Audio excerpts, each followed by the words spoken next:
ಎಲ್ಲಿಗ್ರಿ? Freedom ಪಾರ್ಕಿಗೆ ಹೋಗ್ಬೇಕ್ರಿ. ಹಾ madam ಆತ್ರಿ.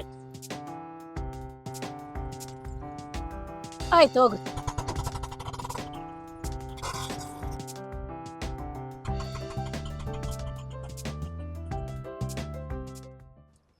₹50 ಕೊಡಮ್ಮ.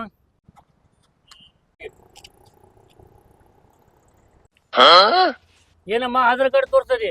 ಇದೇನು ಗೌರ್ಮೆಂಟ್ ಬಸ್ ಅನ್ಕೊಂಡೇನು? ನನ್ನ ಸ್ವಂತ ಆಟೋ ಇದು. ಯಾಕ್ರಿ ದುಡ್ಡು ಕೊಡ್ಬೇಕು? ಆಧಾರ್ ಕಾರ್ಡ್ ತೋರಿಸಿ ಹುಬ್ಳಿಲಿಂದ ಇಲ್ಲಿವರೆಗೆ ನಾನು ಫ್ರೀ ಬಂದಿನಿ. ಇಲ್ಲಿಂದ ಇಲ್ಲಿಗೆ ನಿಮ್ಗೆ ನಾನು ದುಡ್ಡು ಕೊಡ್ಬೇಕಾ? ಕೊಡಂಗಿಲ್ಲ ರೀ ನಾನು.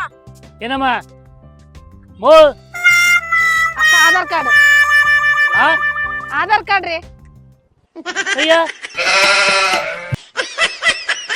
ಇಂಥ ಜನ ಎಲ್ಲಿ ಸಿಗ್ತಾರೆ ನಿಮ್ಗೆ? ಹೊಡಿರಿ ಚಪ್ಪಾಳೆ, ಹೊಡಿರಿ.